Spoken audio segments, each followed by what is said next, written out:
पीर मोहम्मद शाह साहब असीं तव्हांखे दिलि जे गहराइनि सां पंहिंजे हिन मीर अक़सम सूफ़ी मेले में हिकिड़े पुलिस कमानीअ खे ॿुधण जे लाइ सॼी ख़ल्क़ बेक़रार आहे ऐं तमामु अहम सुवाल असीं जेको उन मॉडर्न जदीद दौर जे पुलिस कमानीअ खां पुछण वारा आहियूं त हूअं त सूफ़ियुनि ते इल्ज़ाम आहे त उहे लेज़ी आहिनि, सुस्त आहिनि ऐं हू कंहिं बि कम जा कोन्हनि। अलामा इक़बाल बि हिकिड़ो सूफ़ी आहे जंहिं चयो आहे त अमल से ज़िंदगी बनती है, जन्नत भी जहन्नुम भी। पर आउं ईंदुसि तव्हां खां, चवी दौर हाज़िर जा मॉडर्न इंसान आहियो, हिन वक़्तु जेको सॼी दुनिया में बेसिक मसइलो सभिनी मसलकनि ऐं मज़हबनि सां आहे उहो दहशतगर्दीअ सां मुक़ाबिलो आहे। तव्हीं सम्झो था त तव्हां पुलिस कमानी आहियो त तसवुफ़ या सूफ़ी मत ईंदड़ सदीअ में या ईंदड़ सदियुनि में इंसान ज़ात खे बाहम जोड़न जे लाइ साइंसी बुनियादनि ते छा उहो अमल या उहो मंशूर थी सघे थो ऐं उहो बाअमल हिकिड़ो नज़रियो थी सघे थो सूफ़ीज़म जेको दहशतगर्दीअ खां सभिनी मज़हबनि खां ईंदड़ इंसान खे महफ़ूज़ रखे। महिरबानी ऐं ज़रूरु तव्हां मां सवाल बि पुलिस वारो ई कयो ऐं बिल्कुलु ॾिसो सूफ़ीइज़म जेको आहे या सूफ़ी सोच जेका आहे न उहा मुंहिंजी नज़र में जी हारमनी आहे, उहा हम आहंगी आहे। Harmony not only with in the humans but with the nature. जेका कुदरत आहे असांजी जेका नेचर आहे इन सां हम आहंगी जो जेको पैगाम आहे उहो असांखे सूफ़ी ॾिए थो पियो।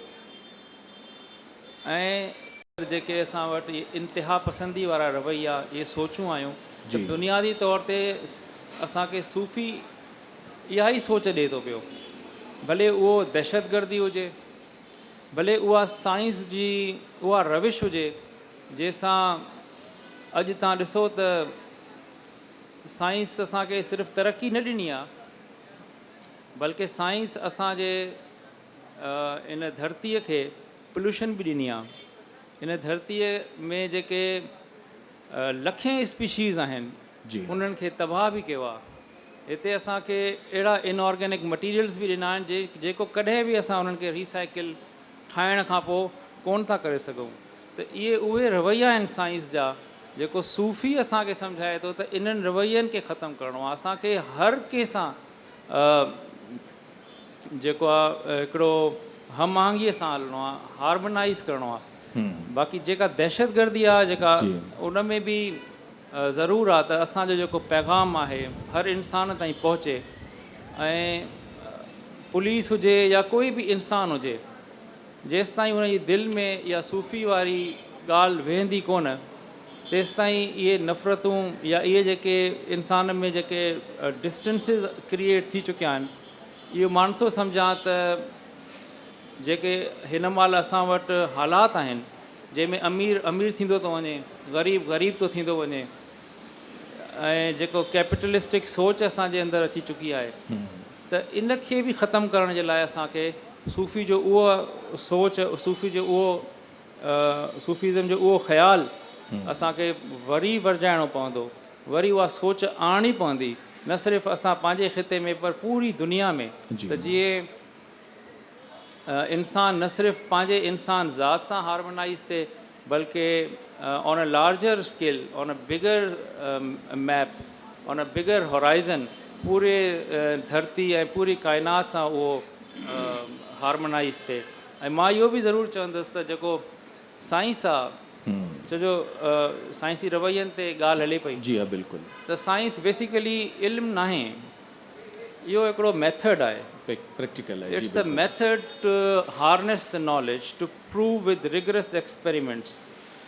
इहो असांखे हिकिड़ो मेथोडिकल रस्तो ऐं तरीक़ो ॿुधाए थो पियो मुख़्तलिफ़ मादियात जी शयुनि खे सम्झण जो।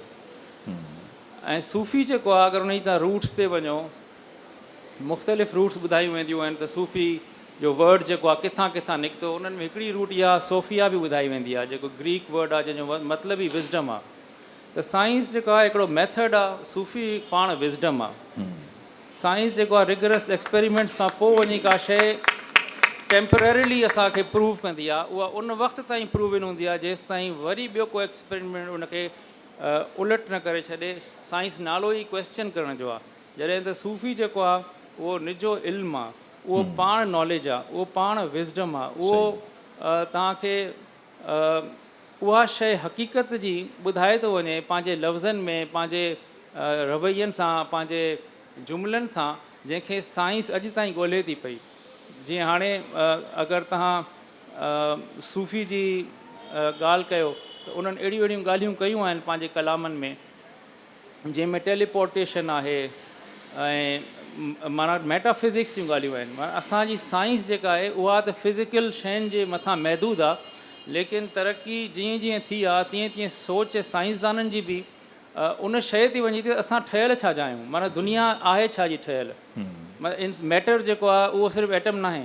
पहिरियां सम्झो वेंदो त शायदि atom is the basic element, the building block of any material. उन खां पोइ ख़बर पई न उनजे अंदरि इलेक्ट्रॉन आहे जेको न्यूक्लियस जे अराउंड रिवॉल्व थो करे, ऐं न्यूक्लियस में वरी ख़बर पई त प्रोटॉन ऐं न्यूट्रॉन्स आहिनि, वरी इहा ख़बर पई त न प्रोटॉन जेको आहे बेसिक यूनिट न आहे, उन में बि 3 क्वार्क्स आहिनि। वरी उन जी तजसुस में साइंस वई, उनखे ख़बर पई त न जेके क्वार्क्स आहिनि उहे बि बेसिकली फिज़िकल एंटिटीज़ न आहिनि, उहे पाण वाइब्रेशन्स आहिनि। सो ख़बर इहा पई साइंस खे त जेका बि फिज़िकल वर्ल्ड आहे इन जी एग्ज़िस्टेंस आहे ई कोन। ऐं इहा उहा ॻाल्हि आहे जेको सूफ़ी असांखे सम्झाए विया त हीअ दुनिया जेका आहे, जेका तव्हांखे नज़रे थी पई, उहा बेसिकली हिकिड़ो तव्हांजो हिकिड़ो माया आहे, इहा तव्हांजो हिकिड़ो ख़्यालु ई आहे। उन ख़्याल में उन्हनि वॾियूं ॻाल्हियूं ॿुधायूं। पर अॼु जी जेको हाणे हिन साल जेको नोबेल प्राइज़ मिलियो आहे फिज़िसिस्ट, 3 फिज़िसिस्ट, उन्हनि साबित इहा ई शइ कई आहे त there is no physical existence. माना उहा एग्ज़िस्ट ई नथी करे। देर माना फील्ड्स आहिनि मुख़्तलिफ़, का फोटॉन जी फील्ड आहे, का इलेक्ट्रॉन जी फील्ड आहे, उन में जॾहिं वाइब्रेशन्स थियनि थियूं त मैटर जनम वठे थो पियो। त मुंहिंजो चवण जो मक़सदु इहो आहे त जेको सूफ़ी आहे असांजो, या जेको सूफ़ी ख़्यालु आहे, उहो इंसानियत खां बि मथां हुआ। माना सिर्फ़ु इंसान उन में न आहे, दुनिया में जेका शइ असांखे नज़र अचे थी, फिज़िकल जेका तख़लीक़ आहे, उहा उनखे बि उहो एक्सप्लेन करे वियो आहे। माशाअल्लाह। पढ़ियल लिखियल शख़्सियत जे हवाले सां तव्हांखां आख़िरी सवाल कंदुसि त तव्हीं सम्झो था त जदीद ज़माननि में असीं जॾहिं वेंदासीं त छा असांजो सिंध जो बर सग़ीर जो जेको तसवुफ़ आहे, थियोसॉफ़ी आहे, वेदांत आहे, उहो छा इंसान ज़ात जे निजात जो सबबु बणिजी सघे थो?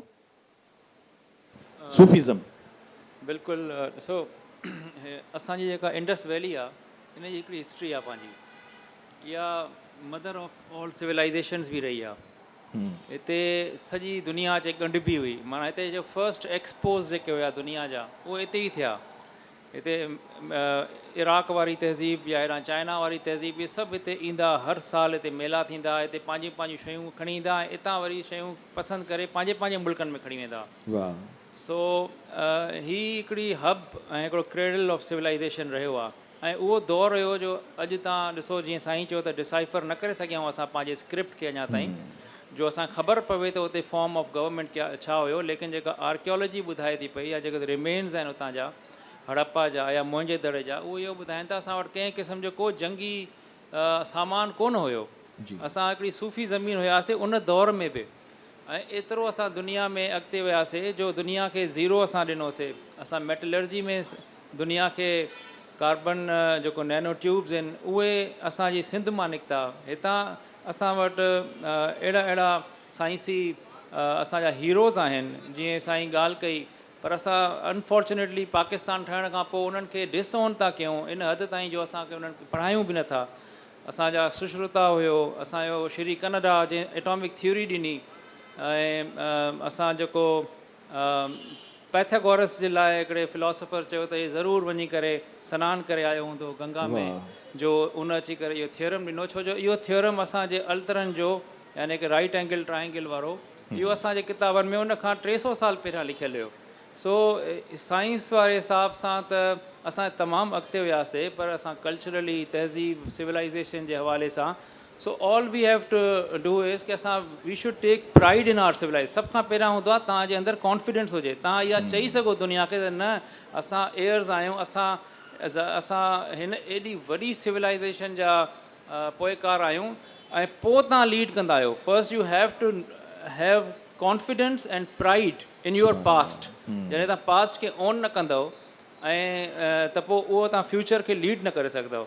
त पहिरीं ॻाल्हि त इहा आहे त सभ खां पहिरियां असांखे पंहिंजे रियल पंहिंजो जेको पास्ट आहे फिजिसिस्ट हो असांजो ब्रह्मा गुप्ता मुल्तान जो उन केपलर्स जेके मूवमेंट आहे प्लैनेटरी मूवमेंट 13 अॼु खां 500 साल पहिरियां हुन ॾिनी इहा उन जेको आहे 500 AD में ॾिनी मतिलबु उहो 1000 साल पहिरियां उन सेम जेको प्लैनेटरी मोशन हुयो उन पंहिंजे शागिर्दनि खे पढ़ायो।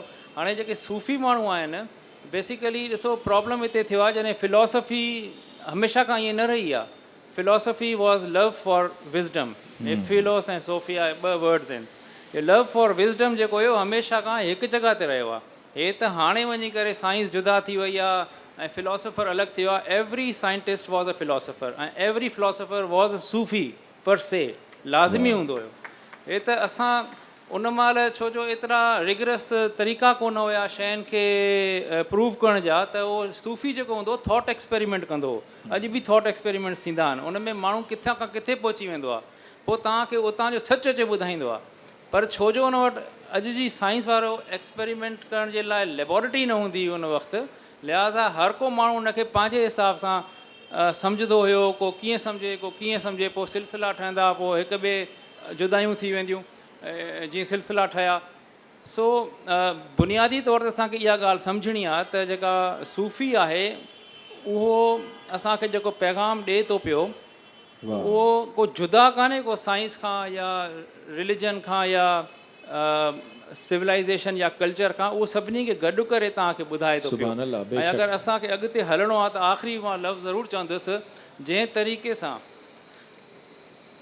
साइंस असांजी बेख कढी आहे पोयां 300 सालनि में इहो तव्हांखे फ्यूचर में हाणे बि चवनि था ग्लोबल वॉर्मिंग या ॿियनि मुख़्तलिफ़ तरीक़नि ज़ावियनि सां असांखे हर कोई ॿुधाए थो। असांजे खाधे में ज़हर अची चुकियो आहे असांजे दवाउनि जे साइड इफ़ेक्ट सां माण्हू मरनि था। इहे सॼो साइंस जी वजह सां आयो आहे। त असांखे सूफ़ी जी सोच इहा हुई साइंस जेको साइंटिस्ट हुयो उहा इहा हुई त जेको साइंस वटि हाणे लोहार वारो हथोड़ो आहे इन खे असांखे हाणे सोनार वारे हथोड़े में कन्वर्ट करिणो आहे। असांखे उहा हिते अची करे इहे ॿई मिलनि था सूफ़ीअ जी सोच ऐं साइंस जा रवैया जिते असांखे हार्मोनाइज़ करिणो आहे शयुनि खे। असांखे फ्यूचर में असांखे अहिड़े तरीक़े सां हलणो आहे त असां नेचर खे पाण सां नफ़रत न विझूं छो जो इहा कुदरत जेका आहे इहा बेज़ुबान आहे। इंसानु त चलो तव्हां सां जंग करे दहशतगर्दी करे तव्हां सां झेड़ो करे तव्हांखे हेठि करे तव्हांजे मथां क़ाबिज़ थी थो वञे पर जेका कुदरत जो बदिलो आहे उहो बिल्कुलु बेज़ुबान हूंदो आहे। उहो अहिड़े तरीक़े सां थींदो जो तव्हांखे ख़बर बि न पवंदी ऐं तव्हां हिन सफ़ा हस्ती ताईं ख़तमु थी वेंदो। सूफ़ी तव्हांखे उहा सोच ॾिए थो त बाबा तव्हां जेका बि तरक़ी कयो था उन में तव्हां हार्मोनाइज़ कयो पंहिंजी तरक़ी खे पंहिंजी सोच खे पंहिंजे इल्म खे पंहिंजी विज़डम खे हिन नेचर जे प्रिंसिपल सां जेको बेसिकली साइंटिस्ट बि चए थो ऐं सूफ़ी बि चए थो त जेको ख़ुदा जेको आहे उहो basically in the broadest form हिकिड़ो टोटल आहे लॉज़ ऑफ नेचर जो। मां त इहो चवंदुसि।